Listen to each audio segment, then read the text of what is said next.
Do you want to know what's going round? See what's the talk of the town on Real Talk on the radio today. And welcome to Real Talk Radio 97.5. You're listening to WKDW Live from Northport, Florida. And I've got three very, very special guests or special sponsors in the house that I'd like to give a huge shout out to. Remax Palm Realty, three locations, two in Port Charlotte and one in Venice. I've got Lions Title and Trust right here on Toledo Blade, the center of town. They do a great job with the closings, so check them out if you have any needs at all, including real estate law. Also, Hardin Insurance Group, Justin and Katie Box, former owner Mark Hardin, do a great job at the Hardin Insurance Group, which is Allstate, which is also right here on Toledo Blade. And any other sponsors at the radio station, we deeply appreciate your time and your trust in us. And we're looking to build a bigger and broader base of advertisers. And we're looking to ask the simple question at the radio station: how can we serve you? So if you have any ideas, any thoughts, please let us know. I look forward to working with each and every one of you. My cell phone number is 941-391-4663. And my special guest in the house today, after that long introduction that I never do, is Mr. Scott Titus, the chief of our great fire department. How you doing there, Chief Titus? I'm great. I love your motto. How can I serve you? That's exactly what we live by here at Fire Rescue. So that's fantastic. Yeah, Thanks for having me on, John. Yeah, I appreciate that, and we're trying to assess and drive through a lot of things at the radio station. RJ Malloy has done a great job. We've gotten this far. We just have to we have to build the bridges, and we have to keep that simple slogan.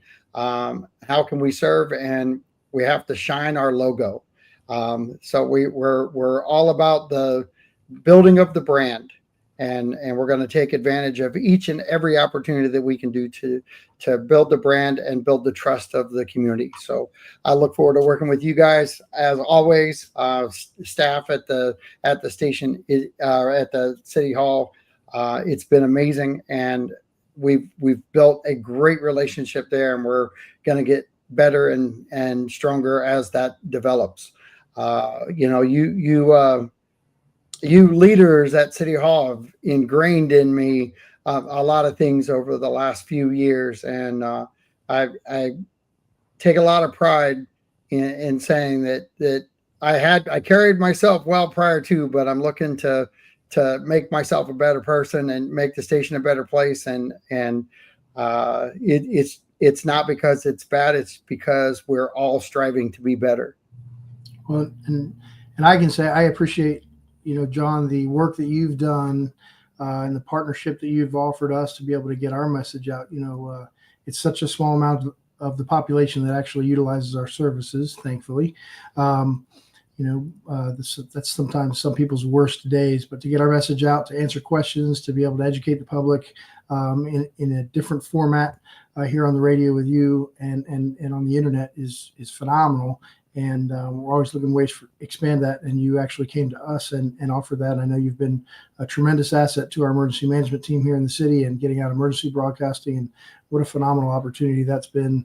I can't thank you enough, really. And it's not all sunshine and rainbows. When there's tough questions, you don't mind asking them, and we don't mind answering them. But I've always said that education is kind of the key to everything. And sometimes when people understand why you make a decision or what goes behind it, even if they don't always agree, at least they understand that there was some thought, there was a process behind it, there's something that goes on. So we go to great lengths to try and make sure that the public is educated, and to our internal customers too. Same thing with our personnel. We want to make sure that they understand why they do what they do or why we make decisions. So when they're out speaking with the public, they can represent us well too. It is not all roses out here in both of our industries. And I say City Hall as a general statement here too, because we've got great leaders all over the city. We're, whether it be inside City Hall or some of these external groups that are out here, whether it be the radio station or the Chamber of Commerce or any of the local business leaders who are also involved in different organizations. You've got Mike Morales has been around for years, who invited me to a BNI group, which was an amazing event for me to be part of. They do a great job there, building the brand and carrying themselves with pride. All these things, they'll lead back to that same thing. And there's not one set group of ideas that everybody's going through. You guys have different plans than the police department. That doesn't mean less of each other. That means the partnership has to mold and blend and adjust to multi players within what you guys do. How difficult has that been for you over the years to make that adjustment and I guess sort of play ball with everybody? I think one of the things that I learned that I was very ignorant to before when I came into administration was, I was all about the fire service, everything that we do, make sure our people were well trained, but I really didn't have any concept of what it was like to, for lack of a better term, play well in the sandbox with everybody else in the city, because all I cared about was the fire department.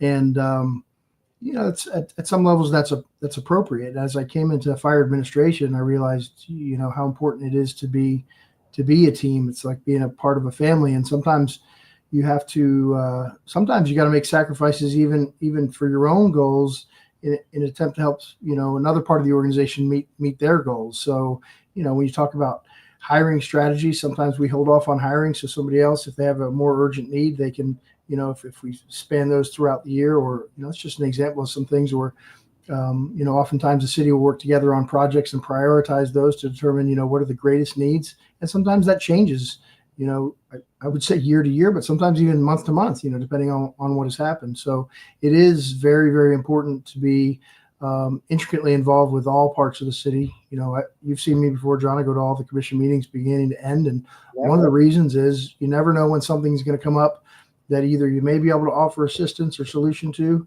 You can figure out, you have a better understanding of what's going on with everything else.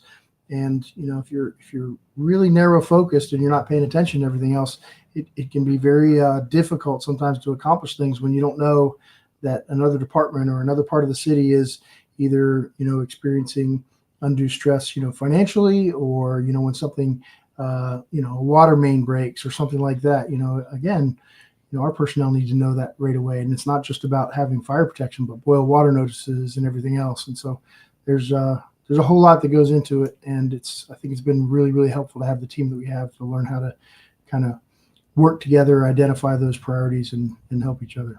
And you kind of threw in the word adjustment in there a little bit as your career has moved along, but the adjustments that the city has had to make because of the growth of the citizenry.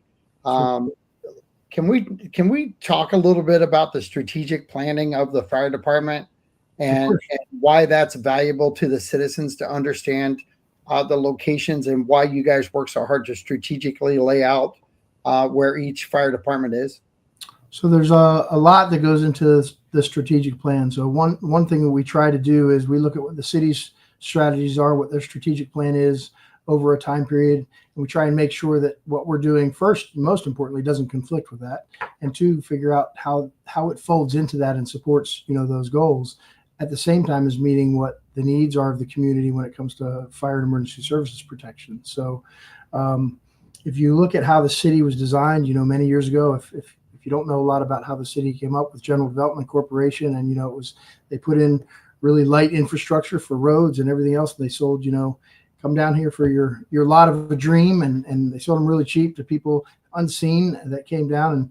And as the city's grown, we've had to make up and actually repair and replace a lot of that initial infrastructure that was really just put there temporarily, not without a lot of thought.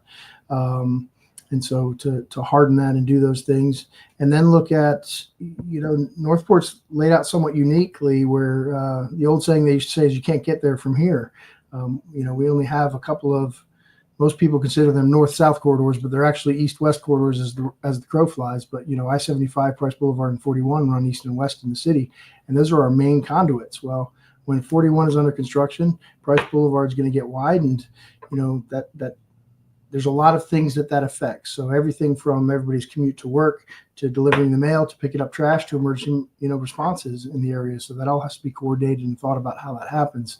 And over the years, as you get transitional government, new people get elected, they have new priorities, they're listening to their constituents. And so sometimes something that, 30 years ago, everybody knew Price Boulevard needed to be widened. I mean, everybody. But, as things happen, and as I said, as you go through things become a priority, whether it's because of commissioner direction, whether it's citizen driven, or, there's a lot that goes into that. And then when we realized it became really, really imminent, then it was a matter of, well, geez, how do we find the money? How do we come up with that? How do we do that? So there was a lot of thinking and a lot of work on how to get that done. And I think that project's actually just getting ready to kick off here this spring, the next couple of months, and finally coming to fruition. And so as time has gone on, cities had to change its priorities and look at some of those things and how they interact. And then as the city has grown, we had to look at, as the population, moved further to the east and to the north, we had to make sure that we had adequate fire protection. And as I said, some of our issues are response times, which are incredibly important because of how quickly a fire grows, and also how quickly you could experience the death of cardiac tissue or brain tissue if you have a stroke or a heart attack. So we have to strategically look at those locations as the city grows so that we can continue to provide response that's effective in, averting those emergencies, whether it's a fire or an emergency medical call. And then you have to balance that with the budget that's available, the ability, the equipment, the personnel, the staffing, all the things you have.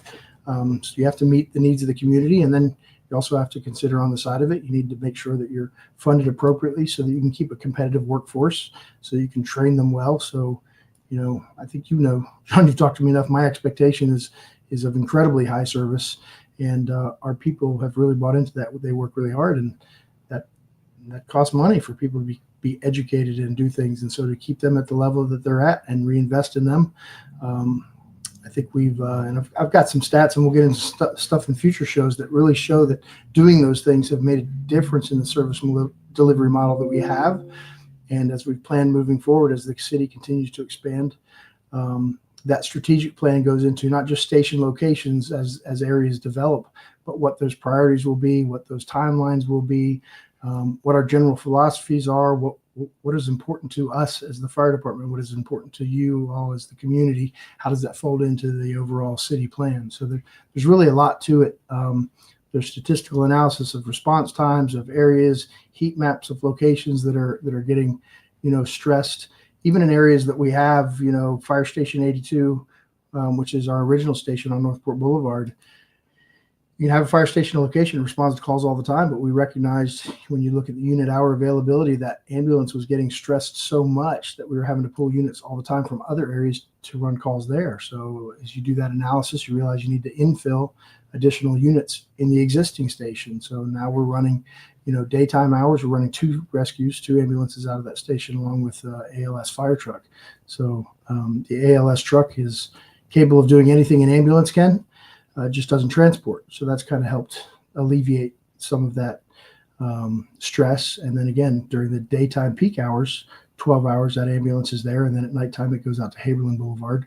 And in the not too distant future, we'll transition to where those are both full-time, ambulances in one location. But in the interest of the number of calls that we had, the cost and everything else, we split that response between, daytime and nighttime between 2 different stations based upon the stats and the numbers that we had to support that. Fantastic.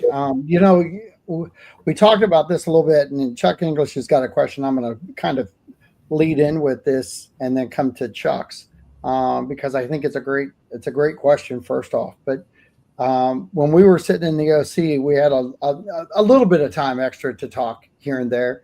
But we talked about the flooding and different things that presented itself back with the hurricane. And one of the things you kind of tipped your hand on is that with those bridges being out that kind of semi prepared you for the event that will take place when they do the widening.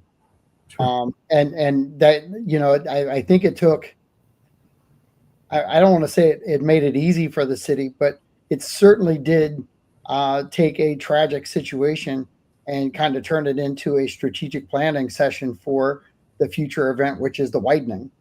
Can you talk about how valuable that was and how you guys are going to assess the runs and reassure the citizens that everything is on task?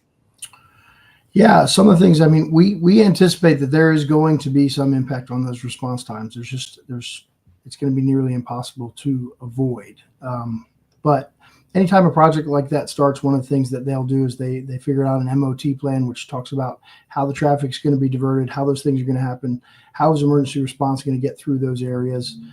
So that's part of the plan of just getting through Price Boulevard. But there's other options responding from the north or the south. So if we begin to see some issues and some problems that are continual, we may have to place units appropriately in those areas that are actually what we'd call, potential system status for a couple hours during the day during peak time or something like that, where they're available if a call comes in there, so they could get reasonably. Now, you have to understand we're covering a lot of those, a lot of area when you talk about all those north-south connectors between Sumter and Toledo Blade. So you can't put a unit on every single one of those and just have people waiting for calls. So it's really looking strategically, looking at historical data, and then also being ready to respond or make immediate changes based upon data that's coming in every day as this project, begins to go, and willing to be, flexible and change those things as needed when we begin to identify issues. So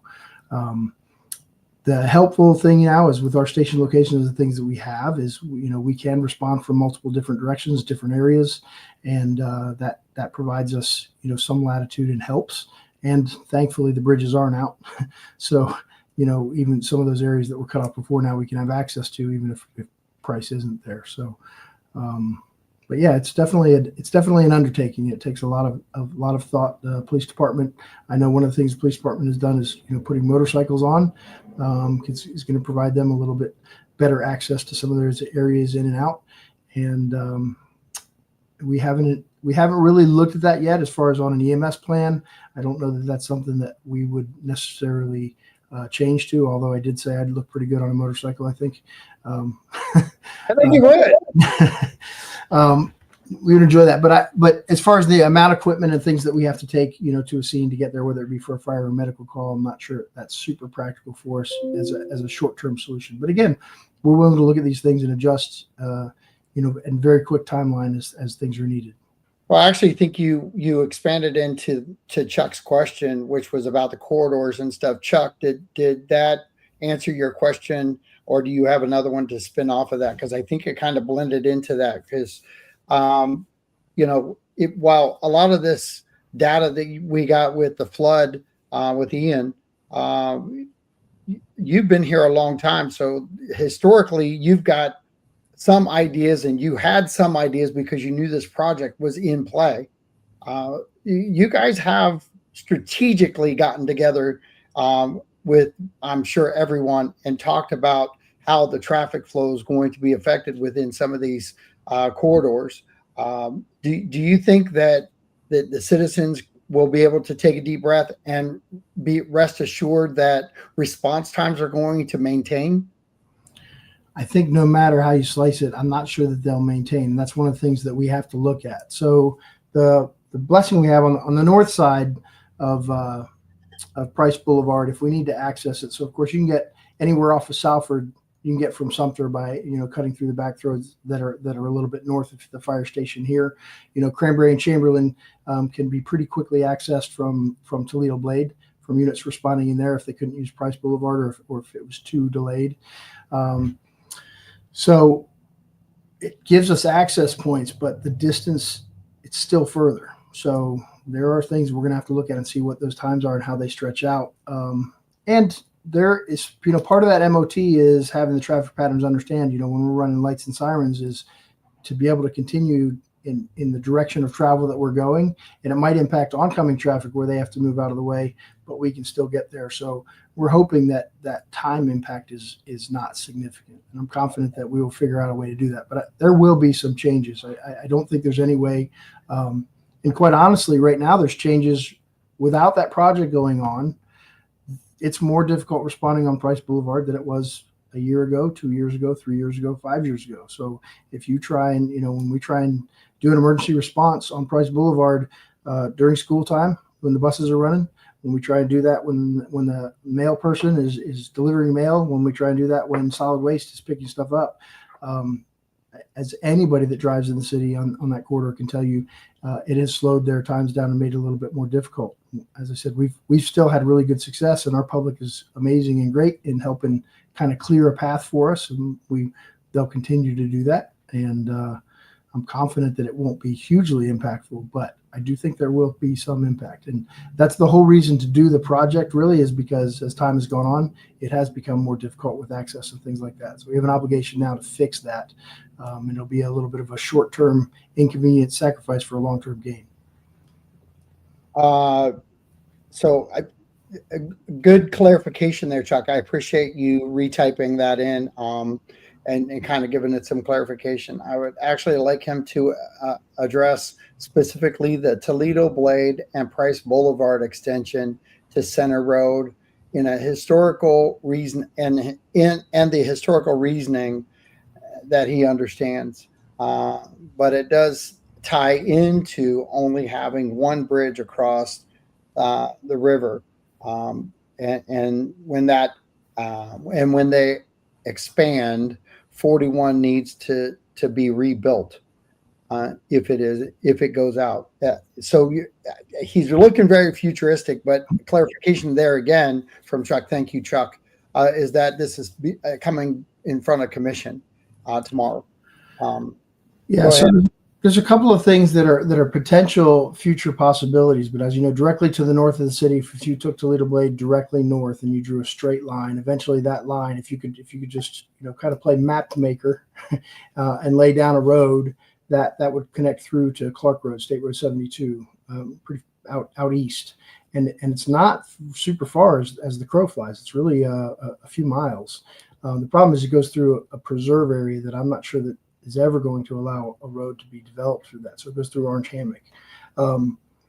There are alternatives to that as far as going around it and potentially, and I do know that that's something that the city and the county, I think, have talked about at different times here or there. Not sure how successful or what that timeline is, how that will occur. I do know also there's been some discussions about connecting a road out in some of that new development area in the northeast quadrant of Toledo Blade and I-75, and figuring out a way to connect that out into the Yorkshire Loop area, probably out to Langleys, which would provide an alternative traffic route for emergency vehicles, and potentially it wouldn't be a main route, but probably in the same area where they would have a utilities corridor or utilities right away. But again, that actually abuts right next to Orange Hammock as well. So there's some detangling and permissions that would need to be achieved there, which I feel a little more confident about that one than I do necessarily a road cutting through. I don't think we're going to end up getting a road through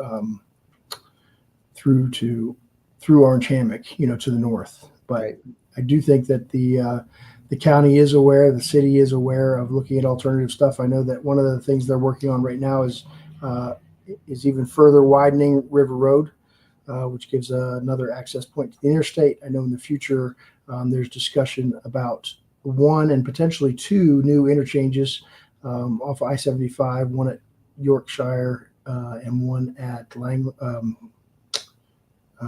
Yorkshire and excuse me, I'm drawing a blank right now, but the other end of the Yorkshire Loop. So there's two streets right there. One of them is closer to the Port Charlotte side. One is a little bit closer on the Northport side. And I think DOT has gone back and forth between which location would be better. And there's a good potential that if that area develops as it's expected to, that there probably could be two exchanges there, which would help alleviate some of the traffic and evacuation routes as well. Well, and you kind of grouped in multiple players into this process that's in play. It's in front of commission.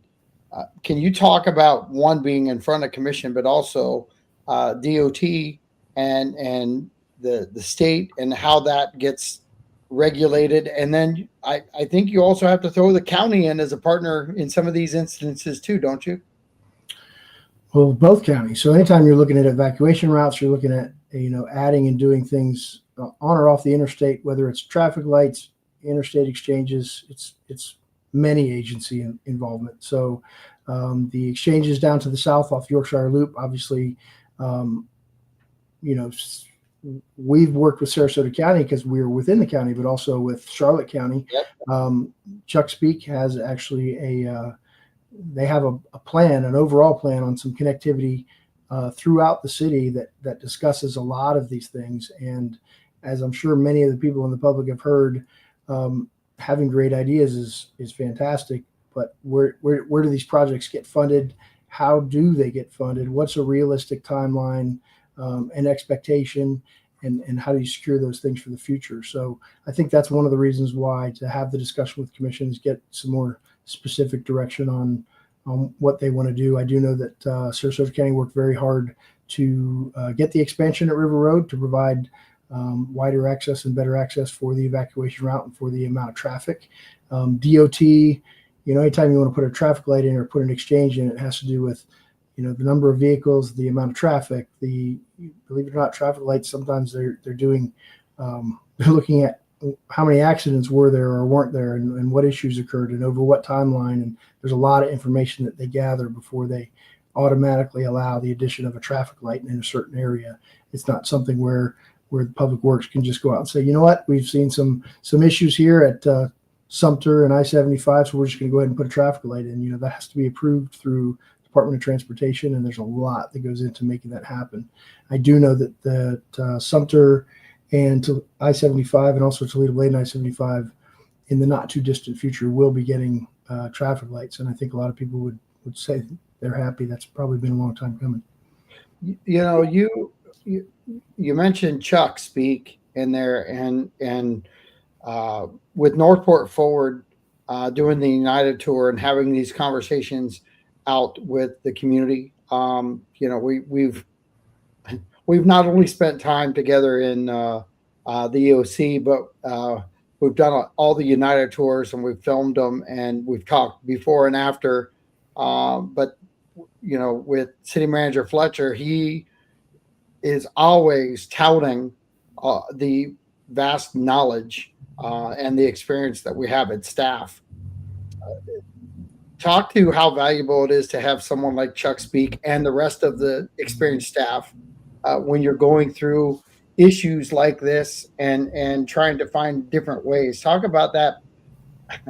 I don't want to say partnership because they're in the partner, but sure, that relationship building and that process out to others when it comes to getting these projects done.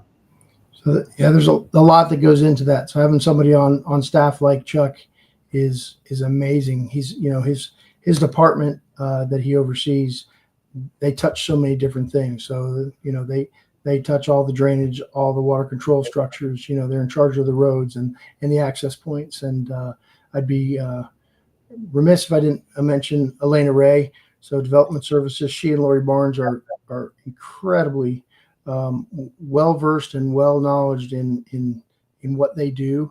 And a lot of what, Chuck's department implements and is planning for, Development Services is doing the same thing on the other side on how, as the city develops, they just rewrote the ULDC, the Land Development Code. And a lot of that has to do with helping how our growth is, directing the growth in a manner that makes sense and that provides the fiscal needs and balance that it should, and hopefully over time alleviates some of the burdens on homeowners right now and helps assign some of that to expanding commercial businesses and small industrial businesses that come into the city.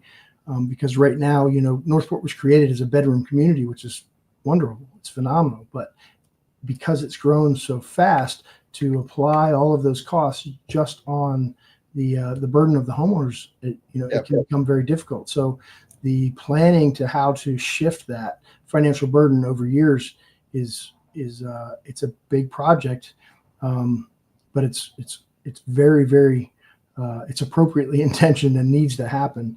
And I know some people say we don't want any more anything to come into Northport, but really for the long-term success of the city, some of those things have to happen. It's just they should happen in the right places at the right time and in the right pace. And I think that's one of the things that Elena and her team have helped to develop. So having knowledgeable staff, the assistant city manager, Julie Belia, has been here forever. And it's crazy because I think she's still only 40 years old.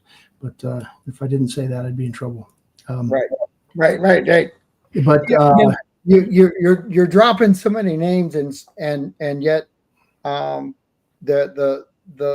you're not done by any stretch of the imagination. Go on and on. Absolutely.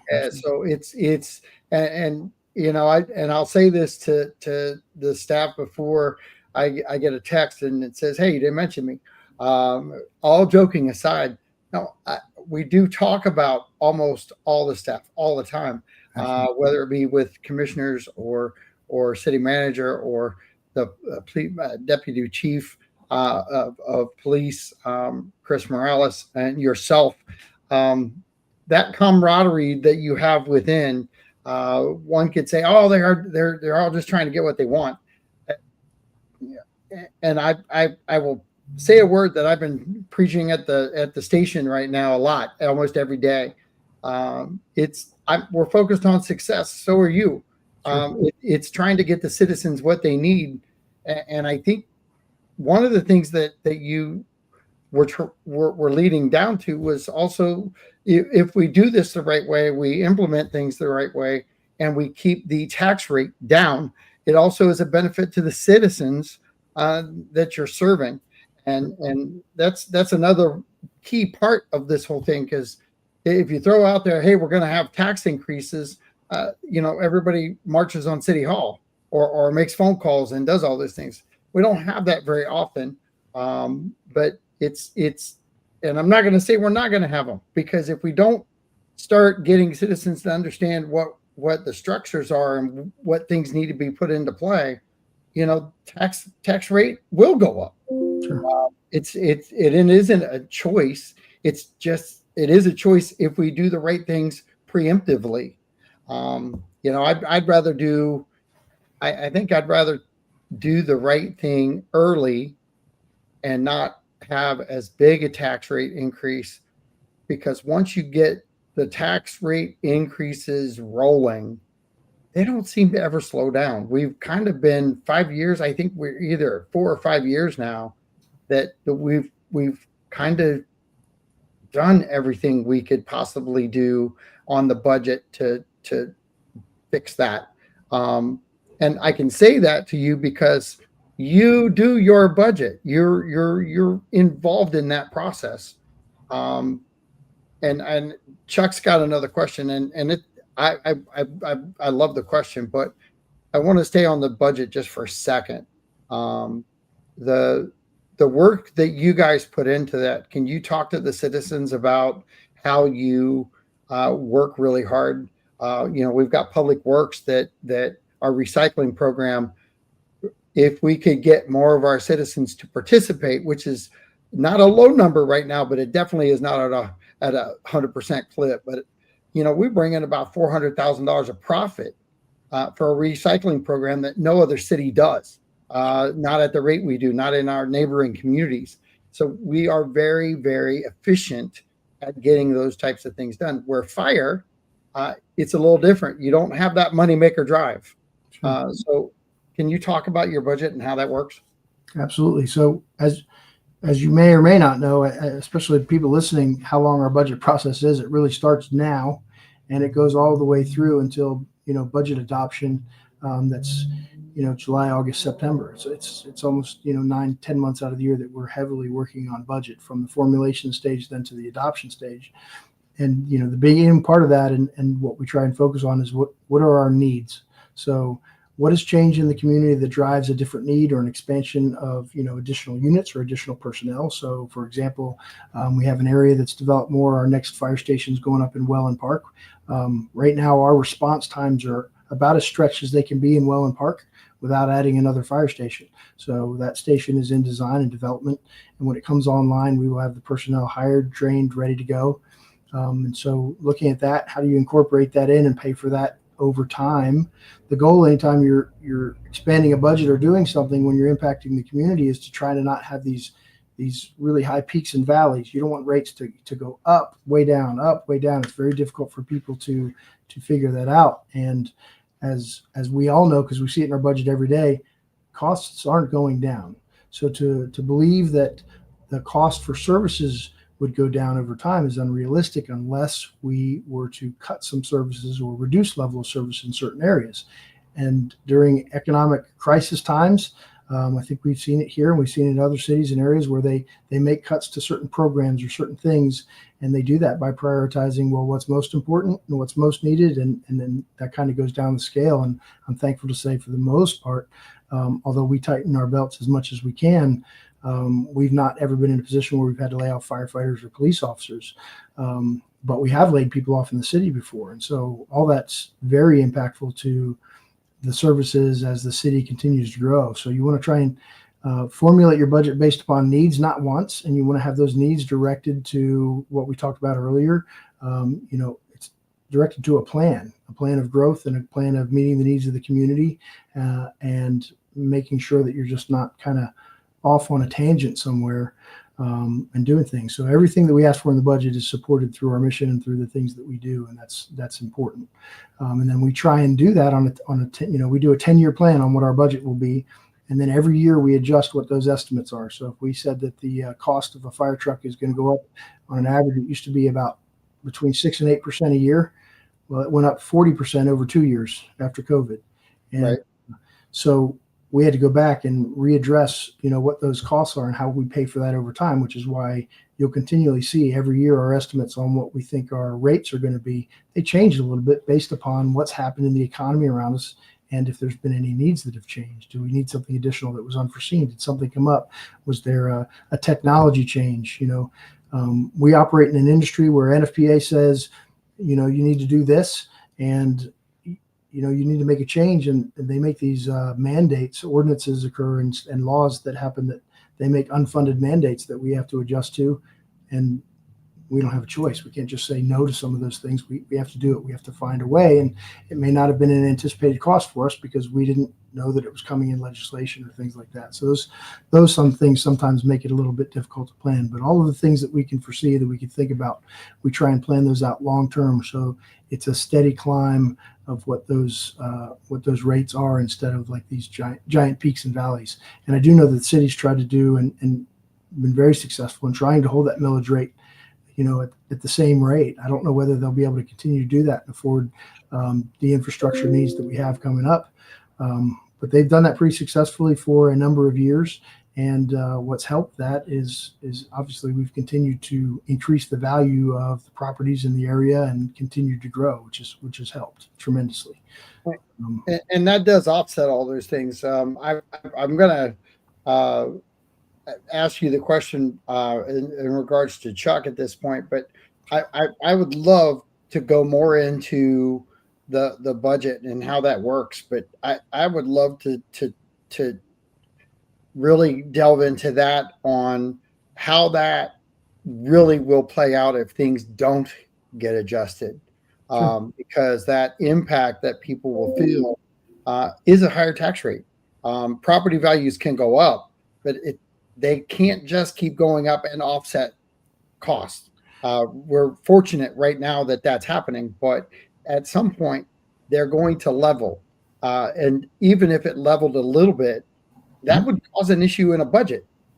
And it did. We had to adjust some things this year. So even though property values went up, building value didn't go up nearly as much. So our rates are based upon building value, not property value. There's a difference in your tax bill. And so I believe property values went up, gosh, please don't quote me. I want to say it was 12 or 14%, but building value only went up 2%.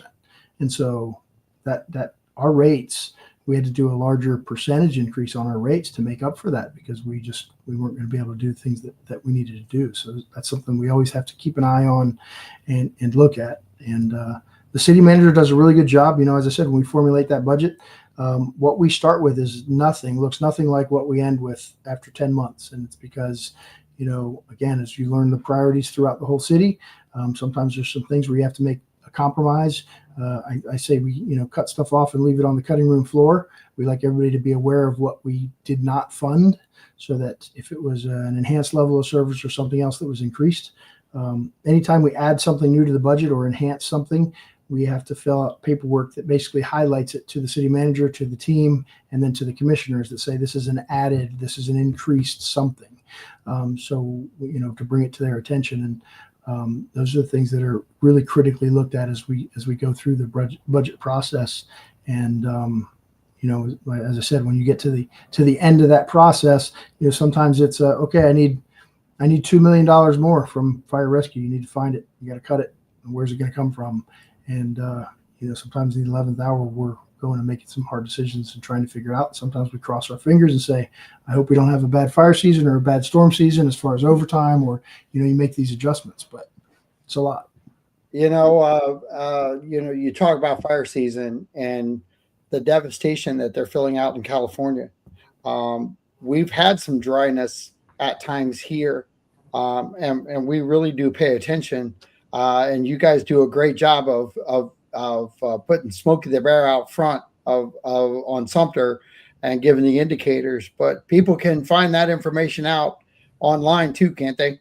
Yeah, they can find out on our website. And Sarasota County enacted. That's one of the things. Actually, was out in the media last week, 2 weeks ago maybe. Sarasota County they put an ordinance in place about a year ago where they go into an automatic burn ban when the KBDI, which is it's just a fancy name for the term of the drought index, basically, when it hits 500, it's an automatic for them.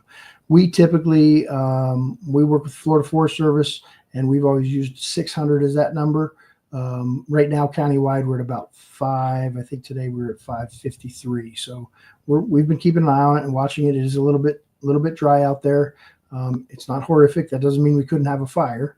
But our burn ordinance that we have is pretty strong in place as far as if you're going to have a fire, what strict parameters it needs to be under. And our community does a pretty good job, I think, of following that. We don't have open burning or where you can have an open bonfire or anything in the city really ever.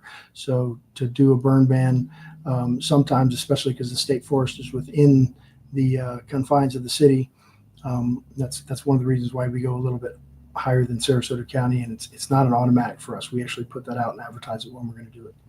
So I'm gonna have just a tad bit of fun before I ask Chuck's question about the 572 acres. But Don Jones, city commissioner, Tom Jones passed away last year, and yes. Don is a special friend. Tom was a special friend.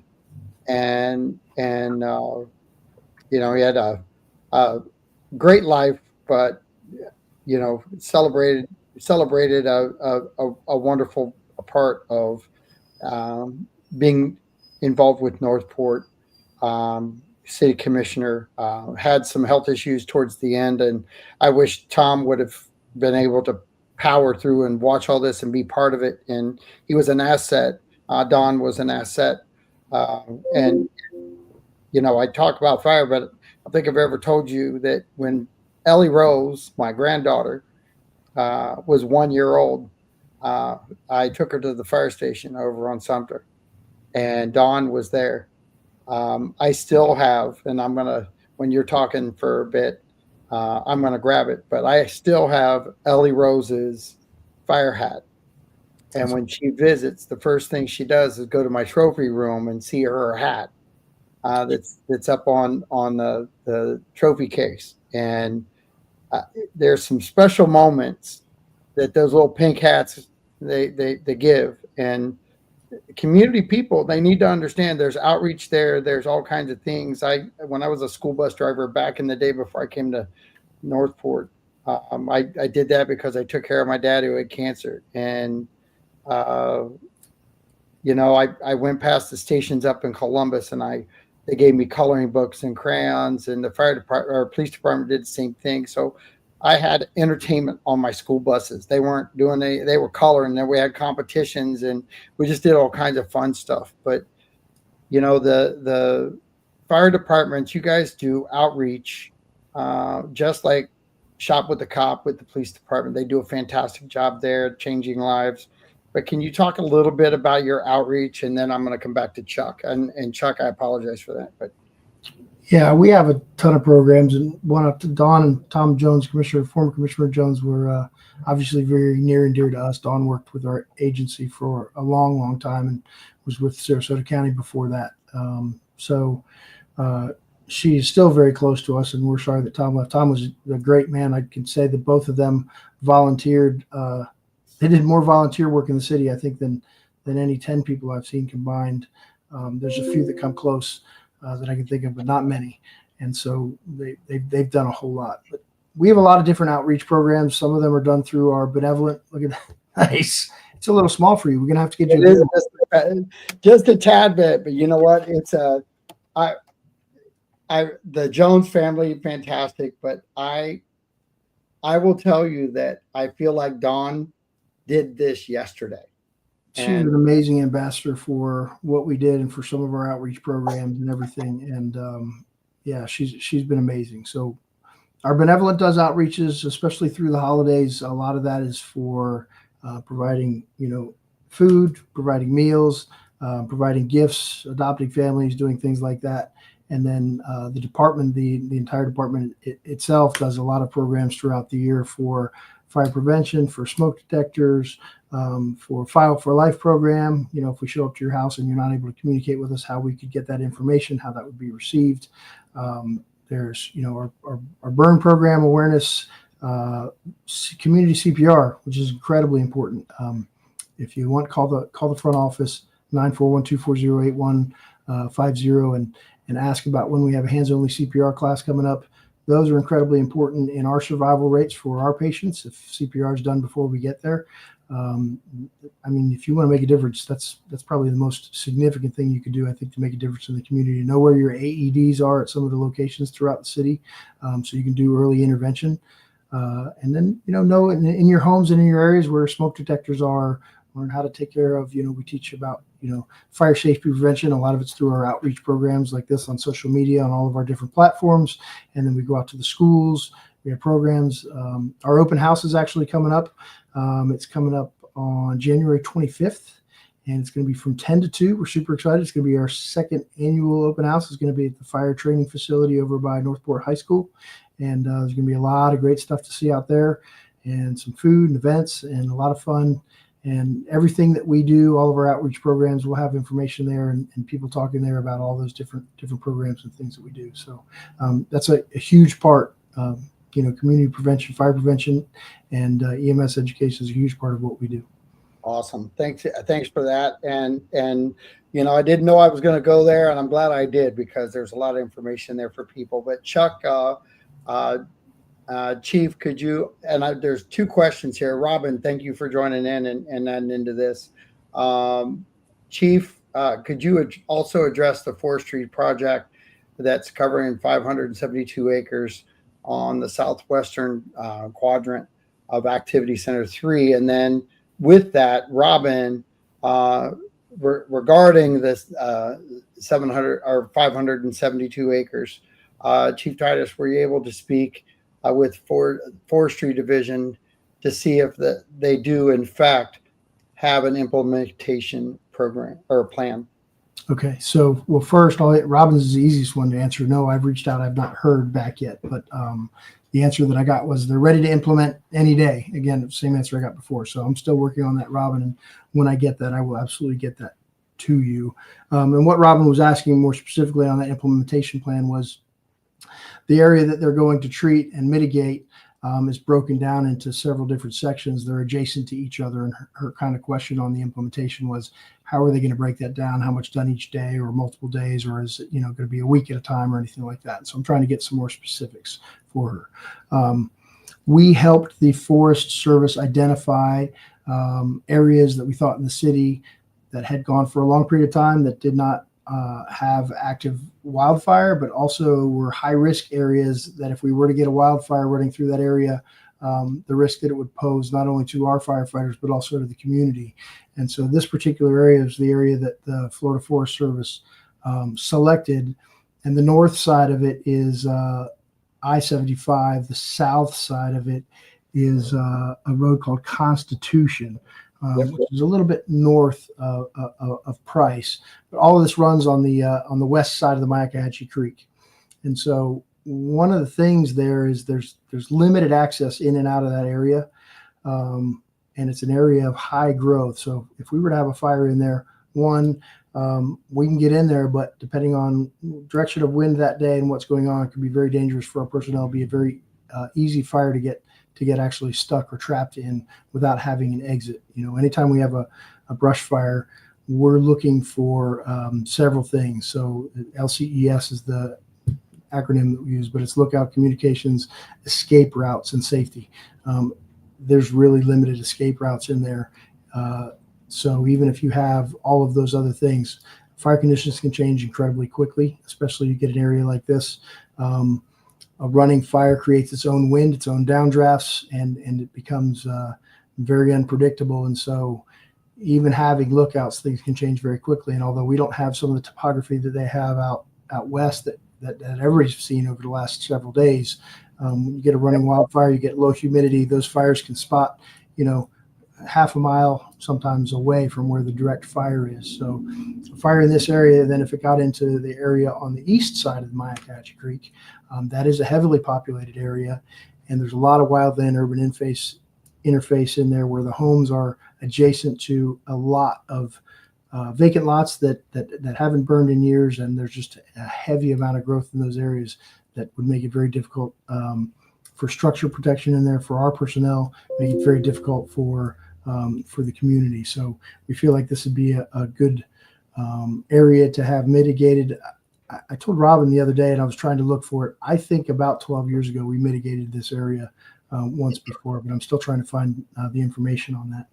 But it just provides, if there were to be a fire, it provides a good area and a good fire break for that. So, I think we're all learning based on the activity out in California. You say fire breaks, and we don't often have that conversation here in Northport, but I think now nationally people are talking about fire differently. We did a video together at Christmas time with the Christmas tree, which I found to be amazing. I think we played that three or four times during that show. Did we have any fires this year with Christmas trees, or was it a quiet year? We had some fires in residences. They were not caused by Christmas trees, so we were fortunate from that standpoint.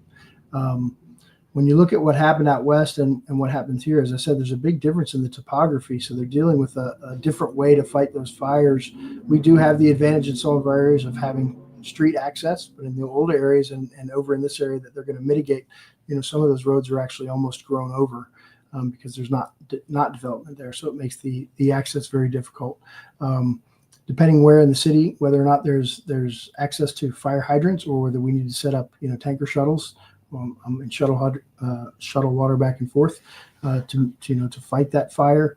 And we deal with a very volatile fuel down here. A lot of people don't know this, but palmettos are one of the most volatile fuels as a green plant that known to us. When you light one of those on fire, it's like lighting gasoline. And so when they get going, they're very big. So when we talk about it, and you can go to our website and see all the information on creating a defensible space. There's some information on there on Firewise communities and on what you can do to help protect your home, keeping your roof clear of debris, keeping your gutters clean, and try and create, if you've got a vacant lot next door to you, the greater the distance you can create between you and some of that growth, the better. And although some people say, well, I can't do anything on my neighbor's lot, if that lot's been vacant for the 15 years you've lived there, if you go in and trim those palmettos down just to remove a little bit of that fire load, I don't know if they're going to get that upset, but especially if it's growing over onto your property, you want to take those things down. And I do know some areas in the community where they've contacted their neighbors and they've asked. They had some trees that fell down that were dangerous, and neighbors, the people that own the property were responsible for taking care of that. I think at tomorrow's commission meeting, that's going to be one of the things that's talked about. So I want to say thank you for being part of the show. I'm going to extend for a few minutes on Facebook, but I wanted to thank all the listeners on WKDW 97.5 for listening in. If you want to see the remainder of the show live on Facebook, Real Talk 97.5, or go to our website or our Facebook page at WKDW Radio. Thanks for listening in. We'll talk to you soon. All right, so we'll continue here on Facebook and YouTube. We've got John, as you know, I've not been known for my brevity sometimes. So listen, we were right there. We were within seconds. So, as a station manager, now I have to look at everything. Sure. And I think the governing body of RJ is probably looking at it too. But I like to try to stay within the time frame allowed. But Facebook and social media, that's a whole nother venue that we now offer at WKDW Radio. So we've got our own podcasting room now that citizens can actually come in and utilize, do their podcasting there. You guys at the fire department, you want to do a podcast, come on into the station and utilize our spot. You can go out and start talking about it and spread the word that we are trying to do everything we can to attract the citizens to the station, get engagement going, and find out what their needs are. Podcasting is really a high demand thing right now, and you keep using the word communications when it comes to fighting fires and location and all these things that are out there. That's a pivotal part of that key word of the word success and where you guys are going and outcomes. And strategic planning, you kind of have to have everyone talking about all these different causes, because the fire department isn't the only one that works on these, correct? Absolutely, 100%. And we, our success sometimes, some of our success is reliant upon having an educated community, and it doesn't necessarily mean that we can't mitigate an emergency or handle it. But the better educated and prepared a community is, sometimes. Early notification for fires and, having a garden hose available close by for a fire when it first starts, to be able to do some things until we can get on scene. We're doing CPR until we get there. All those things make a significant difference in what the outcome of whatever that emergency is. Regardless of what it is, we're going to handle it. But you could potentially keep a fire smaller until we get there. You could potentially extend the opportunity of longevity and the possibility of survival for a patient by doing CPR and all of these things. So it's important. One of the things they saw with the hurricanes was the number of fires because of lithium-ion batteries was just incredible. And a lot of people really didn't know what some of the risks and some of the issues and concerns are with those types of batteries and how they interact with air and with water. So that's changed a lot.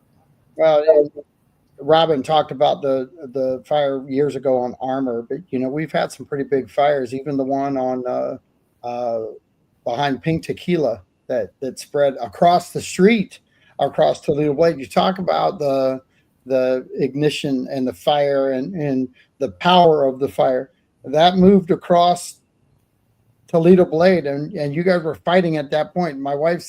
I was in Ohio, and my wife called and said, "You're never going to believe what went into our lake." And I'm like, I was thinking the alligator and all this, and I'm like, what? And she goes, helicopter came and got water and putting the fire out. And I thought, based on what she was describing to me, that we were going to lose our home. And here's like the craziest thing in the world. If you go by and you look at the track of that fire, we didn't lose a building. The crews did an amazing job. I don't know if I'm embarrassed or proud to say I was actually at the Strawberry Festival at the Willie Nelson concert when that call came in, and it came in on my phone, and I began making some phone calls. I had, of course, I had our deputy chief, district chiefs, and everybody was here. The department was well taken care of. Our personnel know what they're doing, and they do a great job. And I'm thankful to say they don't need me on scene to be successful. Right. But it's tough when a fire like that's going on and you're that many hours away to get back and to feel like, you can help and do some things. So I try to be available. They did a phenomenal job that day. And we've had some pretty large fires of significance over the years that I've been here. And that's probably the only one of real significance as far as brush fires that I wasn't actually on scene for. But they did an incredible job. They really did. I think it screams what you've helped build here. Is that we're not talking about massive losses. We're actually talking about no losses in some regards. And yes, while we lose forestry and different things like that, we'll take tree loss over house loss and life loss. Sure. Not necessarily in that order, because I'd rather lose a house than a life. And some of the things that outreach program of yours does is really talk about how not to lose the life, and try to keep your property safe, in that order. And it's you guys take a lot of pride in no loss of life, just like you take pride in, hey, we had a fire, but we didn't lose the building in that fire. So it kind of goes hand in glove in importance, doesn't it? Yeah, absolutely. And I'm proud to say, although we have had some tragic losses of life in the city, there's been fatalities here and there over the years. But I guess the one thing that I can take away from that I'm proud to say is those fatalities in those cases, the time that we got notified, there was nothing that we could have done. Those people had passed, and had been beyond that point before we got on scene.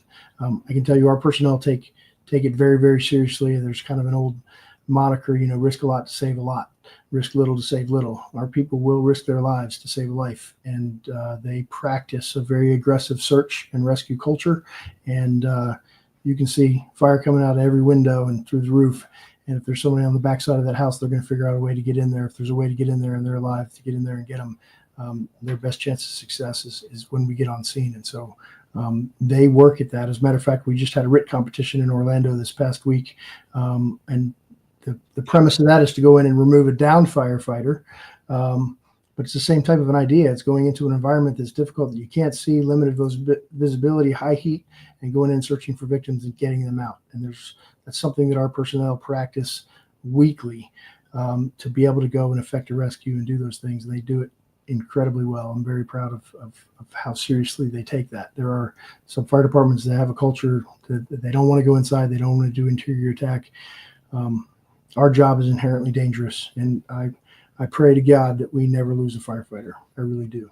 I knock on wood everywhere. And I pray that we never have another fatality in our community, even before we could get there.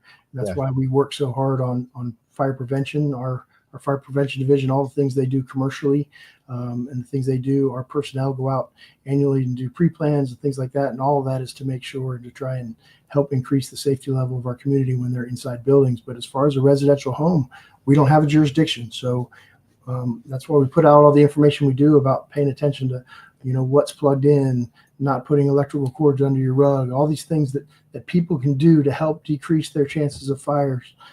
My wife loves candles. I think I told you this before, John. She lights them. I walk right behind them and blow them out. So for Christmas time, I put 18 smoke detectors in my house. She thought I was absolutely ridiculous. And I said, well, our house is entirely made of wood. If you're going to keep lighting candles, I want to know about it as early as possible. But yeah, it didn't take, that's the other thing. We talk about the forests out there, and Northport Forward's got a micro forest question, but we talk about how fast a tree can go up at Christmas time. We talk about how fast the forest goes up and moves, and spreads quick. But houses today, they don't necessarily, the older wood frame homes, they can go up really quick, but there's a lot of chemical. And we talked about that briefly the last time. I'm going to save this for the next time, but I would really like you to talk about what happens in a fire, it's more the chemical side that is a fear factor, because of all the new materials that are out there. We talked about that, and that is something that people need to hear, because we also have the chemical pickups and different things a couple times a year.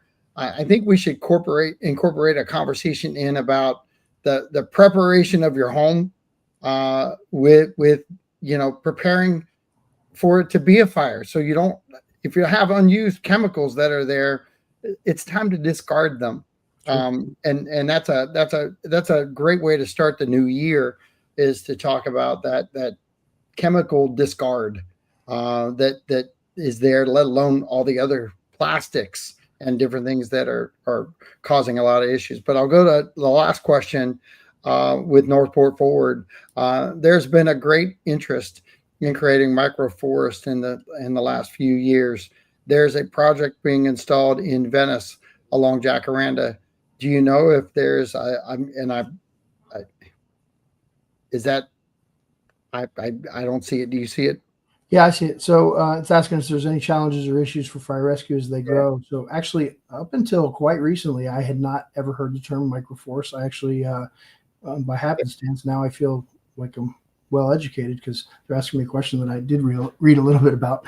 So I understand a little bit about them. I don't know that it causes any greater issue for us than a regular fire. One of the things I do know is it's the trees are somewhat closer together, so things like that. So there could potentially, as it grew, there could be a little bit more difficulty with access.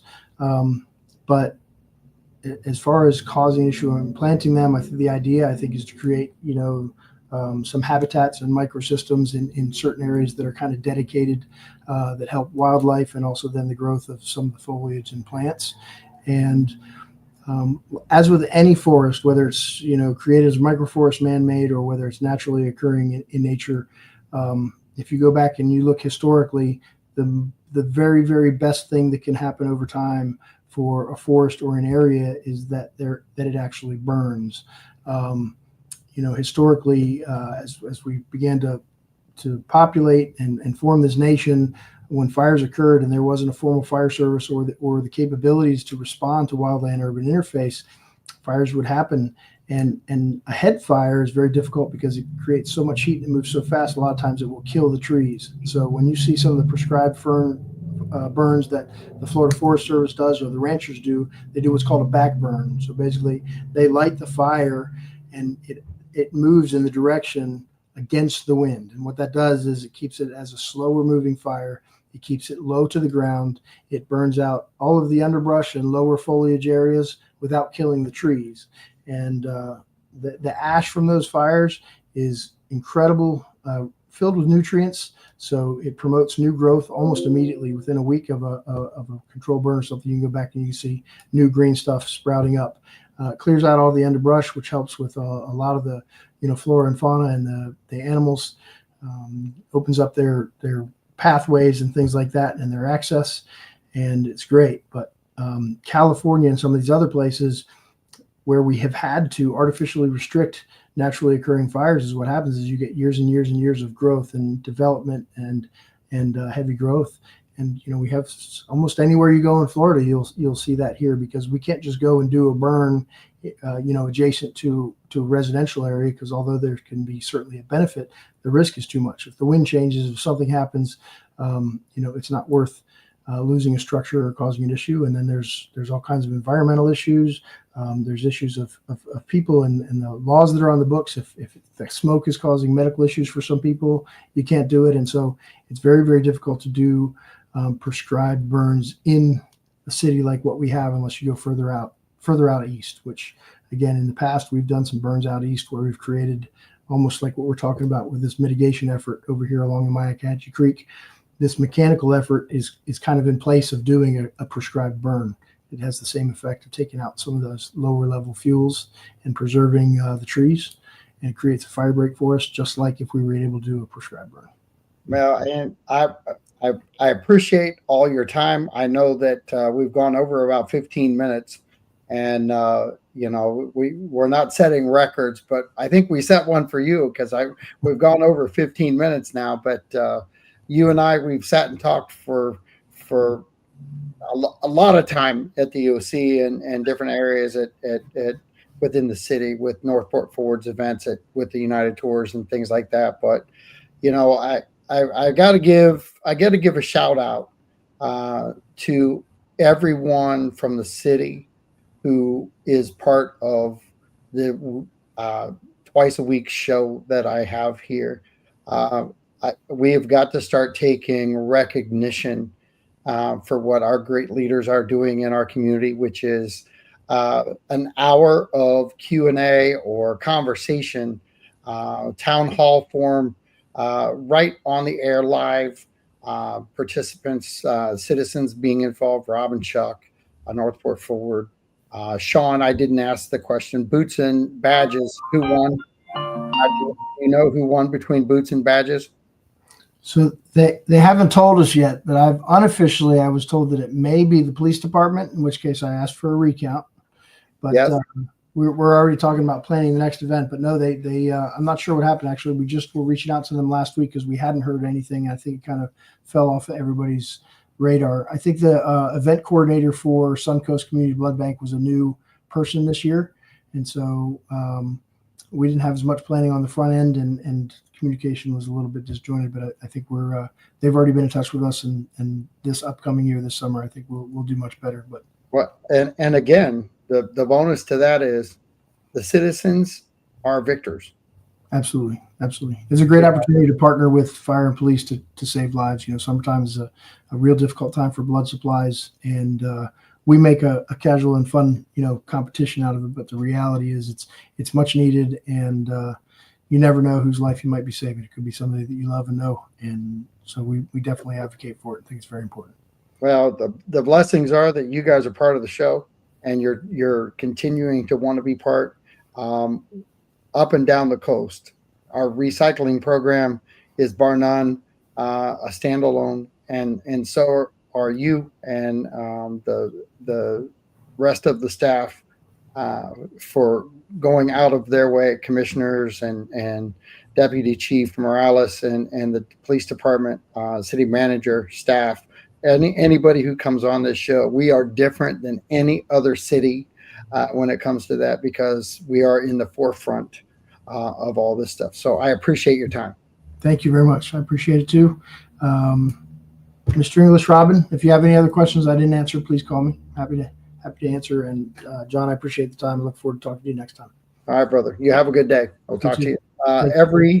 Every month, Chief Titus is on. I want to say it's the second Monday of the month, right?